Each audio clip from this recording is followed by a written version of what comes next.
Exit ہے وہاں پر بھی آگ تھی جس کی وجہ سے وہاں سے لوگ نہیں نکل پائے، اس لیے کھڑکیوں اور دیواروں کے ذریعے وہاں سے باہر نکلے۔ نذیر شاہ اس وقت ہمارے ساتھ موجود ہے، تازہ ترین صورتحال ان سے جان لیتے ہیں۔ نذیر بتائے گا، آگ میں کسی قسم کی شدت میں کوئی کمی نہیں آئی ابھی تک؟ دیکھیں، آگ کی شدت میں کوئی کمی نہیں آئی ہے، بلکہ مزید نقصان سامنے آ رہا ہے۔ 4 مزید زخمیوں کو شفا ایمبولینس کے ذریعے اب اسپتال منتقل کیا جا رہا ہے، تو اس طرح ان کی تعداد 11 ہو چکی ہے۔ اور یہ وہی لوگ ہیں جو اس عمارت کے پاس موجود تھے جہاں سے اوپر سے ملبہ گرا ہے، اور ایک عمارت جو بتا رہے ریسکیو 1122 کے وہ منہدم ہوئی ہے۔ تو اب متصل فیکٹریوں کو بالکل خالی کرا دیا گیا ہے، کیونکہ سب سے پہلے جس وقت اس فیکٹری میں آگ لگی تھی تو برابر پہ جو فیکٹریاں تھیں انہوں نے اپنی فیکٹریوں سے سامان نکالنے کا عمل شروع کر دیا تھا، تاکہ اگر خدا نخواستہ ان کے اس میں آگ عمارت کے جو حصے تو اس میں کئی لوگ زخمی ہوئے، جس میں پہلے 7 اور اب مزید 4 کو اسپتال منتقل کیا جا رہا ہے۔ ریسکیو ٹیم میں وہاں پر ایمبولینس لے کر بڑی تعداد میں پہنچی ہیں، اور جو سرچنگ کا عمل جاری ہے کہ کہیں کوئی شخص ملبے تلے تو نہیں دبا۔ اور جو ہماری اے ڈی خواجہ سے بھی بات ہوئی، ان کا کہنا ہے کہ انہوں نے نہ صرف کمشنر کراچی بلکہ دیگر ریلیونٹ جو ادارے ان سے بھی وہ بات کر رہے ہیں تاکہ آگ پر قابو پانے میں وہ مدد کر سکیں۔ پانی کی یہاں شدید ضرورت ہے، اور ابھی تک ہم نے یہ دیکھا ہے کہ واٹر بورڈ یا کسی متعلقہ محکمے کی جانب سے جس طرح ایمرجنسی ڈکلیئر کر دیا جاتا ہے۔ پانی کی شدید ضرورت ہے جیسا کہ آپ بتا رہے ہیں، اور پانی کی کمی کا بھی سامنا ہے، تو جو ایک فارم ہوتا ہے آگ بجھانے کے لیے جو کارگر ثابت ہوتا ہے، تو کیا وہ نہیں منگوایا گیا؟ دیکھیں، فارم جو ہے، جو اسپیسیفک جو آگ کی نوعیت ہوتی ہے، تو کئی جگہوں پر جو ہے صرف پانی سے آگ بجھتی ہے، کئی جگہوں پر فارم کی ضرورت ہوتی ہے۔ تو ریسکیو 1122 کی جانب سے آگ کی جو شدت کو دیکھتے ہوئے انہوں نے فارم بھی منگوا لیا ہے، اور اس کے ساتھ ساتھ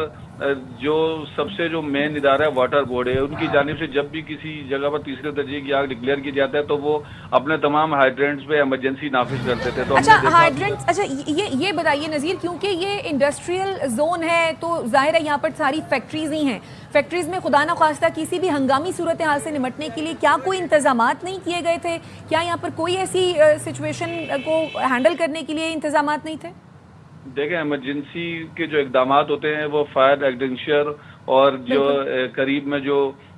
فائر بریگیڈ کے جو دفاتر ہوتے ہیں وہ موجود ہوتے ہیں، لیکن ایکسپورٹ پروسیسنگ اور ہر فیکٹری کا اپنا اپنا بھی کوئی انتظام تو ہوتا ہی ہوگا نا؟ بالکل ایسا ہوتا ہے، لیکن جب بھی کسی جگہ پر آگ لگتی ہے اور کوئی غفلت سامنے بھی آتی ہے تو پھر وہی ایک کمیٹی بنا دی جاتی ہے، اور کچھ عرصے بعد سب اس حادثے کو بھول جاتے ہیں اور پھر وہی غفلت کی جاتی ہے۔ اس کے بعد اس طرح کے نتائج سامنے آتے ہیں کہ یہ آپ دیکھ سکتے ہیں کہ یہ ایک فیکٹری تو ختم ہو گئی، لیکن اس نے اب اپنے ساتھ دوسری فیکٹریوں کو بھی خطرے میں ڈال دی ہے۔ اب دوسری فیکٹری میں بھی اس وقت آگ لگی ہوئی ہے، اور اس پر دوسری فیکٹریاں بھی خطرے میں۔ اچھا نذیر، آگ لگنے کی وجہ نہیں معلوم ہو سکی کہ کس وجہ سے آگ لگی، کیا ایسا سبب بنا؟ دیکھیں، یہ جس طرح ابھی ہمیں پتہ چلا ہے کہ یہ پرانے کپڑوں کی ری سائیکلنگ کی اس کی یہ فیکٹری تھی، تو اس پہ یقینی طور پر اس طرح کی جگہوں پر صرف 2 سے 3 چیزیں ہوتی ہیں جن کی وجہ سے آگ لگتی ہے۔ ایک غفلت ہوتی ہے، کسی کوئی شعلہ بھڑک اٹھے، یا کوئی شارٹ سرکٹ اس کی وجہ سے آگ لگے۔ لیکن جب فائر بریگیڈ کا کام مکمل ہو جاتا ہے تو کے الیکٹرک اور فائر بریگیڈ کا عملہ مل کر ایک رپورٹ بناتے ہیں، دونوں اپنی الگ الگ رپورٹ بناتے ہیں، بلکہ اب تو ریسکیو 1122 بھی اپنی رپورٹ بناتی ہے۔ اس کے اندر پھر وہ جو فیکٹ اینڈ فائنڈنگز بناتے ہیں، پھر پتہ چلتا ہے کہ یہ آگ لگی کیسے تھی۔ لیکن عمومی طور پر عینی شاہدین کیا بتاتے ہیں نذیر اس بارے میں؟ دیکھیں، عینی شاہدین تو اس وقت